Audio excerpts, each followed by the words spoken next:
Welcome to our channel mechanical exam cracker. आज हम आपके लिए लेके आए हैं बैलेंसिंग ऑफ रोटेटिंग मासेस से रिलेटेड न्यूमेरिकल।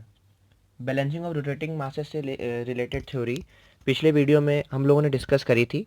अगर किसी ने वो वीडियो ना देखा हो तो लिंक डिस्क्रिप्शन में दिया हुआ है, आप पहले जाके थ्योरी देख सकते हैं। उसके बाद आप न्यूमेरिकल करेंगे तो आपको बहुत ईजी होगा। तो आइए स्टार्ट करते हैं numericals on balancing of rotating masses in a same plane. तो स्टार्ट करते हैं पहले न्यूमेरिकल से। आप सभी के सामने पहला न्यूमेरिकल होगा, तो मैं पढ़ता हूँ, उसमें आप देखिएगा। 4 masses M1, M2, M3, M4 are 200 kg, 300 kg, 240 kg, 260 kg respectively. The corresponding radii of rotation are 0.2 meter, 0.15 meter, 0.25 meter and 0.3 meter respectively, and the angles between successive masses are 45 degree, 75 degree and 135 degree. Find the position and magnitude of the balancing mass required if its radius of rotation is 0.2 metre. जैसा कि मैंने आपको theory में बताया था कि questions में maximum time 4 masses लिए जाते हैं और सारा डाटा क्वेश्चन में गिवन होता है। तो आइए देखते हैं कि गिवन डाटा क्या है। तो यहाँ पे 4 मासेस हैं, सबका मास दिया गया है। M1 का 200 kg, M2 300 kg, M3 240 kg and M4 260 kg और रिस्पेक्टिवली उनके रेडियस ऑफ रोटेशन दिए हुए हैं। R1 0.2 मीटर है, R2 0.15 मीटर है, R3 0.25 मीटर है and R4 is 0.3 metre. Successive angles दिए हुए हैं।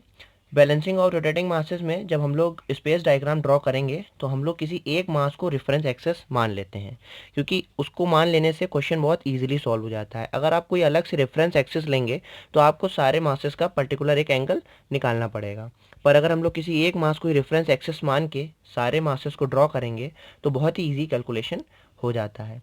तो देख सकते हैं जैसा कि क्वेश्चन में गिवन है, तो हम लोगों ने M1 मास जो कि 200 kg है उसको हमने रेफरेंस एक्सिस मान लिया है। तो उसके करस्पॉन्डिंग हम लोगों ने एंगल ले लिए हैं। जैसे θ2 है 45 डिग्री, θ3 है 45 प्लस 75, क्योंकि 45 थीटा है जो वो θ2 से है, तो 45 plus 75 equal to 120 degree and θ4 जो कि हॉरिजॉन्टल से होगा 45 plus 75 plus 135 equal to 155 degree. और क्वेश्चन में बैलेंसिंग मास का रेडियस ऑफ रोटेशन गिवन है जो कि है 0.2 मीटर। तो हमने जो बैलेंसिंग मास उसका मास m लेट कर लिया है और जो एंगल है उसका थीटा लेट कर लिया है। तो देखते हैं आगे की कैलकुलेशन। जैसा कि पहले भी बताया था आपको, सबसे पहले स्टेप होता है हम लोग को सेंट्रीफ्यूगल फोर्स फाइंड करने का। तो सारे मासेस के लिए सेंट्रीफ्यूगल फोर्स देखिए मैंने निकाल रखा है। M1 के लिए M1R1 इक्वल टू 200 इंटू 0.2, ये आ जाएगा 40 kg मीटर। ऐसे ही सिमिलरली M2R2 के लिए आ जाएगा 45 kg मीटर, M3R3 के लिए आ जाएगा 60 kg मीटर एंड M4R4 के लिए आ जाएगा 78 kg मीटर। तो ये सारे मासेस के लिए सेंट्रीफ्यूगल फोर्स आ गए हैं। तो आइए सिंपली इसको स्पेस डायग्राम में ड्रॉ कर सकते हैं। आपके सामने फिगर होगा, वो ही स्पेस डायग्राम है। तो जैसा कि मैंने पहले बताया, 200 kg वाले मास को हम लोगों ने रेफरेंस ले लिया है जो कि हमने हॉरिजॉन्टल डायरेक्शन में दिखाया है। फिर वहाँ से 45 एंगल ड्रॉ करते हुए 300 kg का मास है। फिर वहाँ से 120 डिग्री, क्योंकि जो 45 डिग्री वाला एंगल है वो हॉरिजॉन्टल से है और θ2 300 और 240 kg के बीच का जो एंगल है वो है 75। तो टोटल एंगल हो जाएगा हॉरिजॉन्टल से 45 plus 75 equal to 120 degree. Similarly 260 वाला kg वाला मास जो है वो हॉरिजॉन्टल से होगा 255 पोजीशन पे, जैसा कि मैंने आपको गिवन डाटा में दिखाया हुआ है। ये था आपका स्पेस डायग्राम। तो इस केस को सॉल्व करने के लिए हमारे पास दो मेथड होते हैं, एनालिटिकली मेथड और ग्राफिकल मेथड। तो फर्स्ट ऑफ ऑल हम लोग देखते हैं एनालिटिकल मेथड से कैसे क्वेश्चन सॉल्व करे जाते हैं। तो एनालिटिकल मेथड में देखिए आपके सामने फॉर्मूला लिखा हुआ है, कल मैंने इसे थ्योरी में आपको बताया था लास्ट वीडियो में। तो हम लोग को हॉरिजॉन्टली और वर्टिकली फोर्स रिजॉल्व करने होते हैं।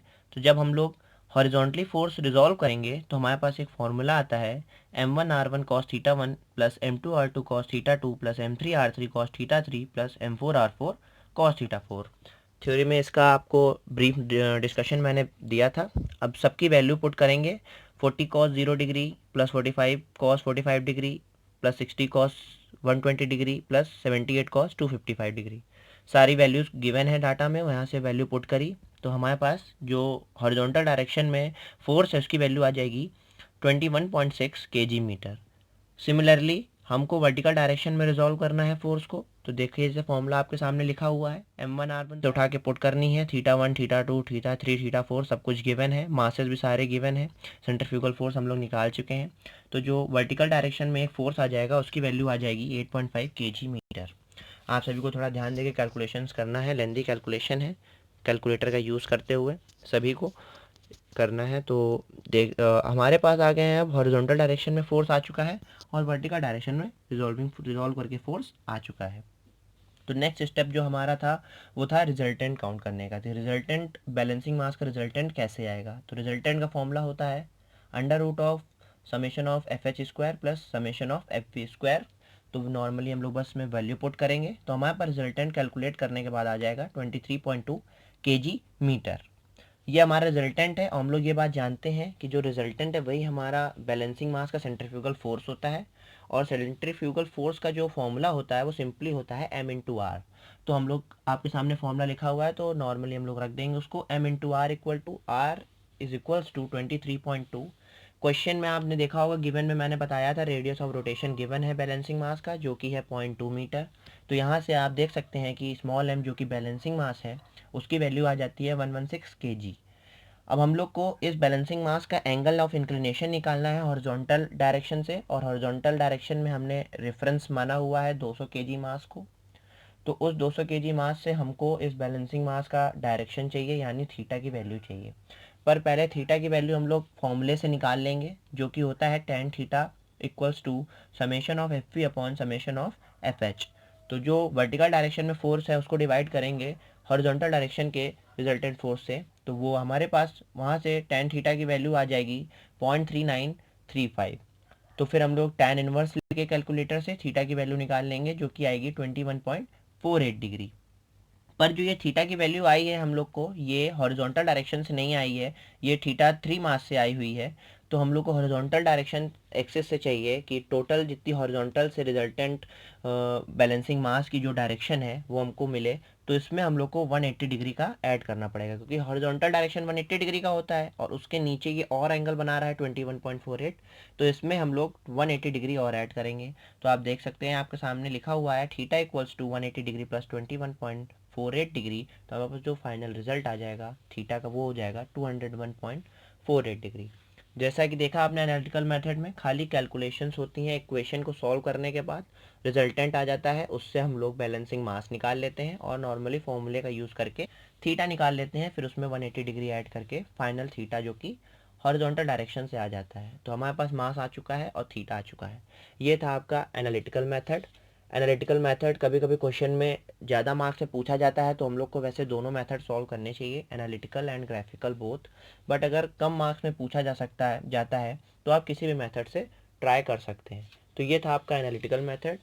नाउ चलते हैं सेकेंड मेथड देखने के लिए जो कि है हमारा ग्राफिकल मेथड। ये थोड़ा कैलकुलेटिव है तो सो प्लीज़ थोड़ा अटेंटिव होकर इसको देखिएगा, इसमें थोड़ी काफ़ी कैलकुलेशन होती हैं बट ईजी होता है।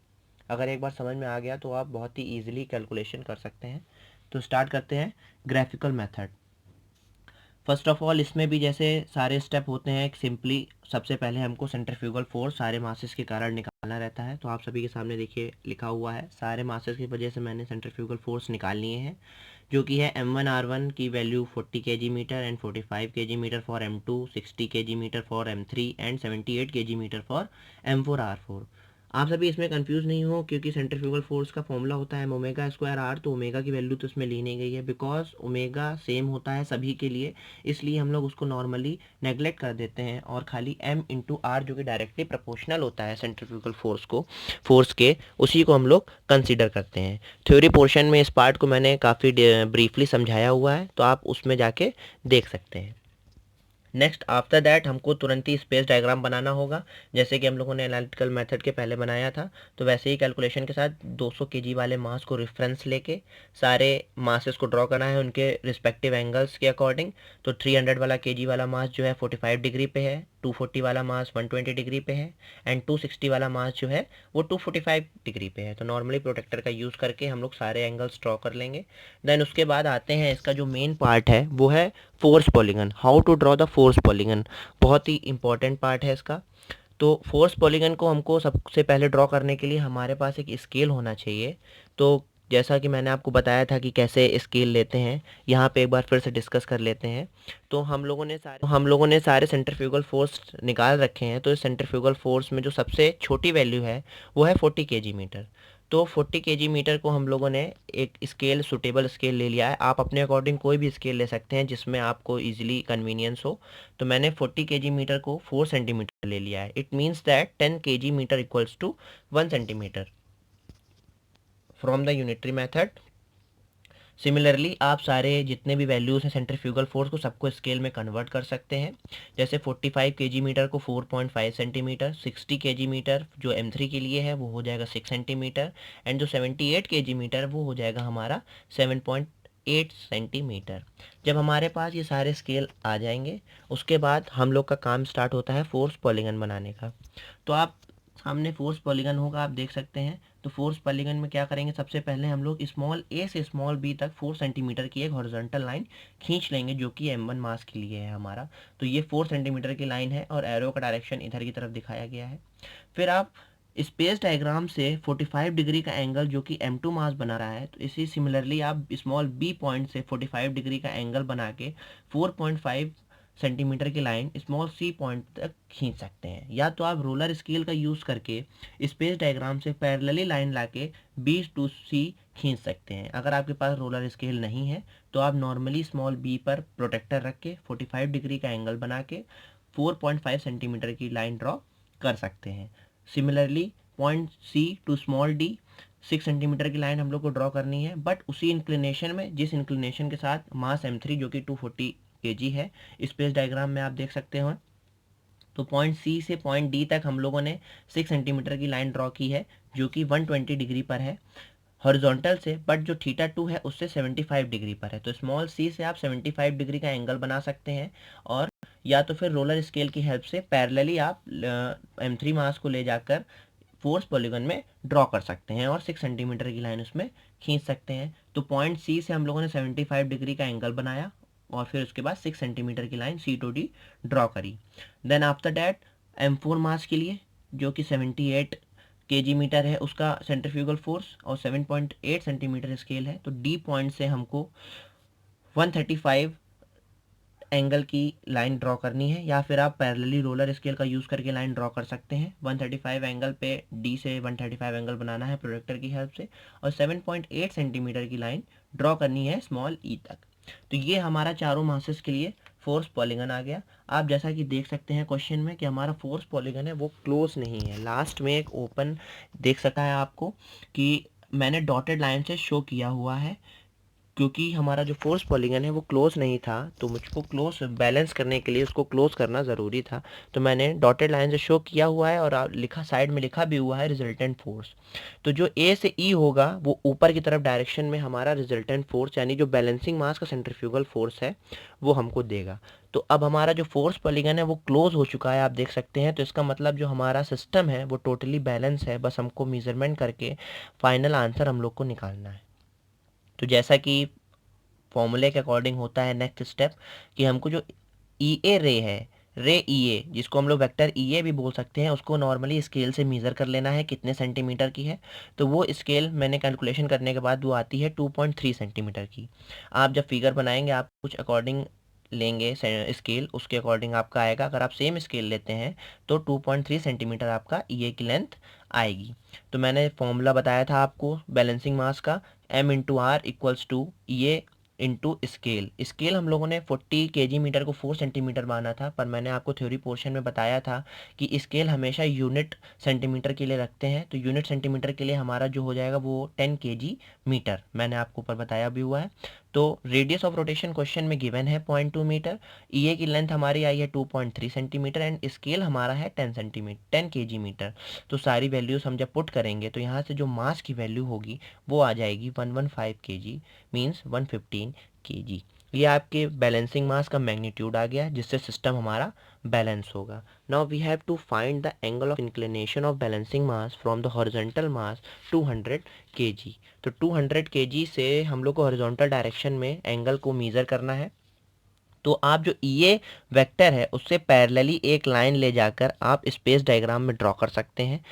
स्पेस डायग्राम में आपको वही पैरेलली लाइन ले जाके ड्रॉ करनी है, और फिर प्रोटेक्टर से आपको एंगल मेज़र करना है जब आप एंगल मेज़र करेंगे तो वो कैलकुलेशन के हिसाब से हॉरिजॉन्टल से 180 डिग्री प्लस 180 डिग्री में जब आप एंगल ऐड करेंगे तो वो आएगा 21 डिग्री, तो टोटल एंगल वो हो जाएगा 200 kg से 201 degree.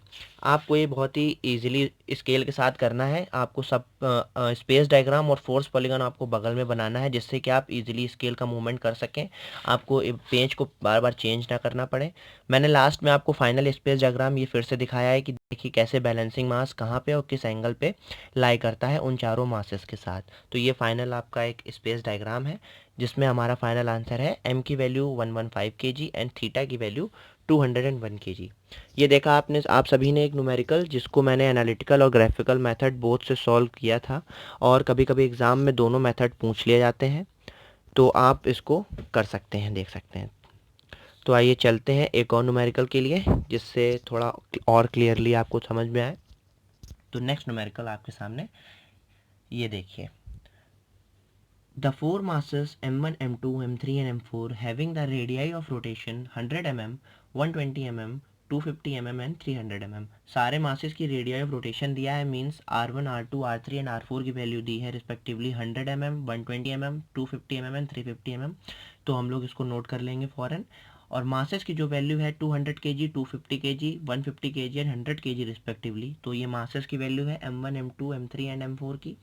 Then successive masses are 45 degree 70 degree and 120 degree respectively angle पर है। तो जैसा कि आपने लास्ट क्वेश्चन में देखा कि कैसे एंगल को मेज़र करके हम लोग ड्रॉ करते हैं सारे मासेस को, तो वही एंगल दिया हुआ है यहाँ पे। तो हमको फाइंड करना है position and magnitude of the balancing mass required if its radius of rotation is 350 mm। इस क्वेश्चन में भी आपको रेडियस ऑफ रोटेशन दे दिया गया है बैलेंसिंग मास का, जो कि है 350 mm। जब हम लोग उसको मीटर में कन्वर्ट करेंगे तो वो हो जाएगा 0.35 मीटर। एंड कोई आगे लिखा हुआ है क्वेश्चन में, सॉल्व एनालिटिकली एंड ग्राफिकली। तो you have to solve the question by the both method analytically and graphically. So start करते हैं अपना क्वेश्चन सॉल्यूशन। तो फर्स्ट ऑफ ऑल हमको गिवन लिखना होगा, जैसा कि मैंने आपको पहले ही बता दिया। गिवन में हमारे पास सारे मासेस दिए हुए हैं, चारों का रेडियस ऑफ रोटेशन दिया हुआ है।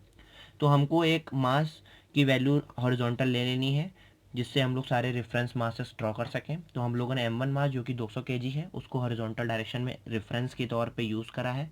तो उसका जो थीटा होगा वो 0 डिग्री होगा, बिकॉज वो हॉरिजॉन्टल डायरेक्शन में है। देन सारे एंगल जो क्वेश्चन में गिवन है 45 डिग्री 70 डिग्री एंड 120 डिग्री, उसके करस्पॉन्डिंग सारे मासेस स्पेस डायग्राम में ड्रॉ कर दिए हैं। आप देख सकते हैं स्पेस डायग्राम में कैसे हम लोगों ने सारे एंगल ड्रॉ किए हैं। तो स्पेस डायग्राम में आप देख रहे होंगे m1 मास जो कि 200 kg है वो हॉरिजॉन्टल डायरेक्शन में है, जिसका रेडियस ऑफ रोटेशन 0.1 मीटर है। और m2 mass m3 mass and m4 मास को उसके करस्पॉन्डिंग एंगल्स के अकॉर्डिंग हम लोगों ने ड्रॉ किया है।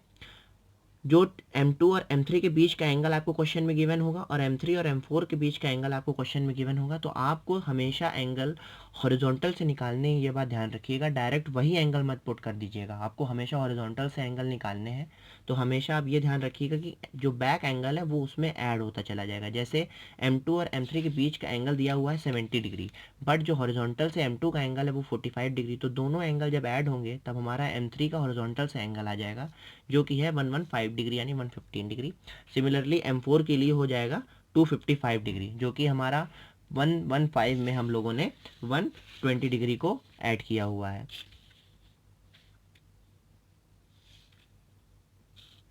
और ये था आपका space diagram.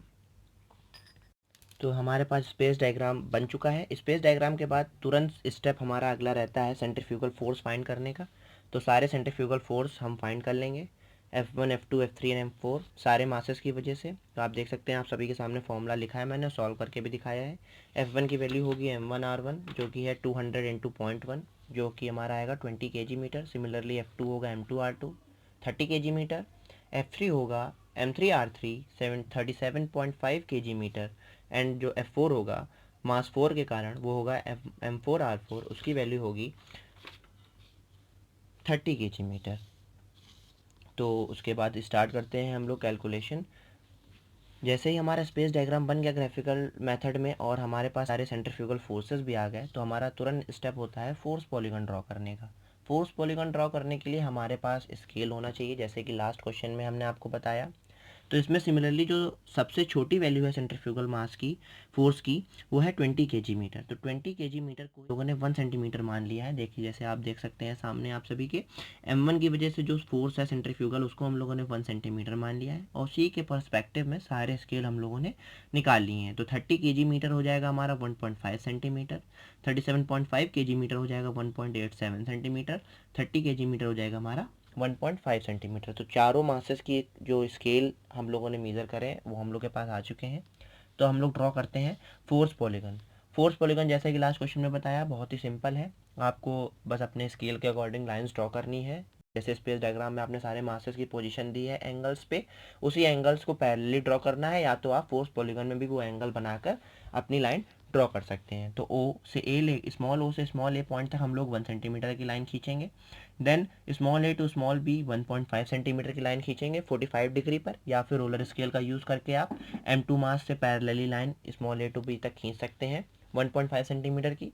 Similarly small B to small C 1.87 centimetre की लाइन खींचनी है, जो कि हमारी होगी 70 डिग्री पे, और स्मॉल सी से स्मॉल डी जो कि हमारी 140 डिग्री पर होगी वो खींचनी है 1.5 सेंटीमीटर की। आप ये सभी फोर्स पॉलीगन में लाइन पैरेलली भी स्पेस डायग्राम से ले जाके ड्रॉ कर सकते हैं, जैसा कि मैंने आपको पहले बताया। इस क्वेश्चन में भी आप देख रहे हैं कि हमारा फोर्स पॉलीगन क्लोज नहीं है, मतलब कि हमारा सिस्टम बैलेंस नहीं है। तो हमको सबसे पहले फोर्स पॉलीगन को क्लोज करना होगा। आप डॉटेड लाइन से देख सकते हैं स्मॉल डी से ओ मैंने फोर्स पॉलीगन को क्लोज किया है, और हॉरिजॉन्टली मैंने आपको उसमें एंगल भी दिखाया है कि एंगल कहाँ से मेजर करेंगे। तो जो पूरा हॉरिजॉन्टल से एक सर्कुलर एंगल बना है वो होगा फोर्स पॉलीगन, तो वही हमारा एंगल होगा बैलेंसिंग मास का। तो हमको उसके बाद इसमें स्टार्ट करना है कि measurement of ray D O from scale. हमको जो डी ओ की लेंथ है उसको हमें स्केल से मेज़र करना है कि डी ओ की कितनी लेंथ है, कितने सेंटीमीटर, जिससे कि हमारा जो बैलेंसिंग मास का सेंट्रीफ्यूगल फोर्स है वो हम लोग इजीली निकाल सके। तो नेक्स्ट स्टेप में देखें आप, F B equals to vector D O into scale. तो डी ओ की लेंथ आपने निकाली, तो जैसे मैंने सॉल्व किया है स्केल लेके, तो उससे उसकी लेंथ आई 1.4 सेंटीमीटर, और स्केल हमारा था यूनिट सेंटीमीटर के लिए वो था 20 केजी मीटर। तो जनरली 1.4 इंटू 20 मीटर जब हम लोगों ने मल्टीप्लाई किया तो हमारे पास आ जाएगा 28 केजी मीटर, जो कि हमारा सेंट्रीफ्यूगल फोर्स है बैलेंसिंग मास का। फिर हम लोग उसको M B into R B जो कि सेंट्रीफ्यूगल फोर्स का फॉर्मूला होता है उससे इक्वेट कर देंगे। Radius of rotation of balancing mass आपको क्वेश्चन में गिवन था, जो था 0.35 mm, 0.35 मीटर। तो उससे आप उसको डिवाइड कर देंगे, तो एम बी की जो वैल्यू है आपके पास आ जाएगी 80 kg। ये आ गया आपके पास बैलेंसिंग मास का मैग्नीट्यूड। अब आपको बैलेंसिंग मास का एंगल फाइंड करना है हॉरिजॉन्टल से। तो जो बैलेंसिंग मास का एंगल फाइंड करना है, जैसे मैंने ग्राफिकल मेथड में आपको बताया कि आप नॉर्मली प्रोटेक्टर से ले जाके ड्रॉ कर सकते हैं, फाइंड कर सकते हैं एंगल, और उस फोर्स पॉलीगन से जो डी ओ वैक्टर है आप पैरेलली ले जाके स्पेस डायग्राम में उसी एंगल पर ड्रॉ कर सकते हैं। फिर आप प्रोटेक्टर से उसका एंगल जब मेज़र करेंगे तो वो एंगल आपको मिलेगा 235 डिग्री, जो कि बैलेंसिंग मास का एंगल होगा हॉरिजॉन्टल डायरेक्शन से। ये क्वेश्चन सॉल्व हुआ था ग्राफिकल मेथड से। अब इसी क्वेश्चन को फिर से सॉल्व करना है एनालिटिकल मेथड से। तो देखते हैं एनालिटिकल मेथड।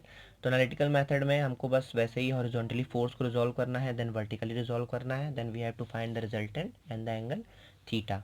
तो आप सभी देख सकते हैं सामने है आपके, हॉरिजॉन्टल डायरेक्शन में जब रिजॉल्व करेंगे तो सेम फॉर्मूला है m1r1 cos theta 1 plus m2r2 cos theta 2 plus m3r3 cos theta 3 plus m4r4 cos theta 4। We have to put the every values from the given data, then we get the final value of summation F H, जो कि horizontal direction में force है वो है 17.60 KG metre. Then उसके बाद similarly vertically direction में हमको रिजॉल्व करना है। तो वर्टिकल डायरेक्शन में फोर्स का फॉर्मूला लिखेंगे m1r1 sin theta 1 plus m2r2 sin theta 2 plus m3r3 sin theta 3 plus m4r4 sin theta 4।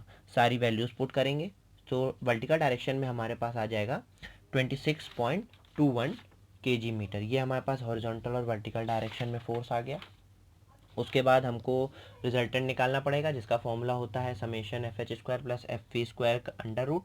तो वैल्यू पुट करेंगे तो हमारे पास एक रिजल्टेंट वैल्यू आती है, वो है 31.57 केजी मीटर। और नॉर्मली उसको सेंट्रीफ्यूगल फोर्स जो हमारा होता है वही हमारा रिजल्टेंट फोर्स होता है, उसको फॉर्मूले से इक्वेट करेंगे। फॉर्मूला हमारे पास है M B into R P, और क्वेश्चन में आर बी की वैल्यू गिवन है जो कि है 0.35। तो जो बैलेंसिंग मास का मैग्नीट्यूड है वो आप देख सकते हैं, कैलकुलेशन के हिसाब से आ जाएगा 90.22 kg। उसके बाद हमको थीटा की वैल्यू निकालनी होती है, तो उसका फॉर्मूला होता है tan theta equals to summation F V upon summation of F H. तो जो वैल्यू है पुट करेंगे तो tan थीटा की वैल्यू आ जाएगी 1.489। तो tan इन्वर्स लेने के बाद जो थीटा की वैल्यू आएगी 56.11 डिग्री। पर ये जो थीटा की वैल्यू है वो हॉरिजॉन्टल से नहीं है, मास m3 से है, तो हमको हॉरिजॉन्टल से निकालना है, तो हमको इसमें 180 डिग्री ऐड करना पड़ेगा, जैसा कि हमने आपको प्रीवियस क्वेश्चन में भी बताया था कि एनालिटिकल मेथड में थीटा में 180 डिग्री ऐड करते हैं, तभी हमारे पास बैलेंसिंग मास की angle of inclination horizontal direction से आती है। तो नॉर्मली 56.11 डिग्री में हम लोग 180 डिग्री ऐड कर देंगे, तो हमारे पास वैल्यू आ जाएगी थीटा बी की 236.11 डिग्री। ये हमारे पास आंसर हो गया graphical method and analytical method. तो जैसा कि आप सभी ने देखा कि जब सेवरल मासेस सेम प्लेन में रोटेट करते हैं तो उनके न्यूमेरिकल्स को ग्राफिकली और एनालिटिकली कैसे सॉल्व करा जाता है। दोनों ही मेथड काफ़ी इजी होते हैं। Analytically method compare to graphical method simple होता है। तो आप सभी ने देखा कि कैसे न्यूमेरिकल उसके सॉल्व करे जाते हैं, और AKTU में इसका हर बारी क्वेश्चन पूछा जाता है। इसकी आपको नोट्स की PDF डिस्क्रिप्शन में मिल जाएगी, तो उससे भी आप जाके समझ सकते हैं। और अगर आपको उससे रिलेटेड कोई भी प्रॉब्लम होती है तो आप हमको कमेंट बॉक्स में सजेस्ट कर सकते हैं। मैंने आप सभी की प्रैक्टिस के लिए कि आप जो उस न्यूमेरिकल को देखें उसके बाद आप कैसे प्रैक्टिस करेंगे, एक न्यूमेरिकल भी अटैच किया हुआ है लास्ट में। उसकी PDF भी आपको PDF के नोट्स PDF के साथ मिल जाएगी, तो उसको आप अपने आप से सॉल्व कर सकते हैं। वो क्वेश्चन AKTU 2018-19 18-19 में लास्ट ईयर मतलब पूछा ही गया है थ्योरी ऑफ मशीन के एग्जामिनेशन में, मैंने मेंशन भी किया हुआ है, तो आप उसको प्रैक्टिस कर सकते हैं। एंड प्लीज़ हम लोग को बताइएगा ज़रूर कि आपको ये वीडियो कैसा लगा। So please like share and subscribe our channel and thank you. और आप सभी को ऐसे ही आगे मैकेनिकल इंजीनियरिंग से रिलेटेड सारे कंटेंट मिलते रहेंगे, रिलेटेड वीडियोस। और आपको अगर कुछ किसी टॉपिक के बारे में स्पेशली वीडियो बनवाना है तो हम लोग को कमेंट बॉक्स में सजेस्ट कर सकते हैं। So thank you guys.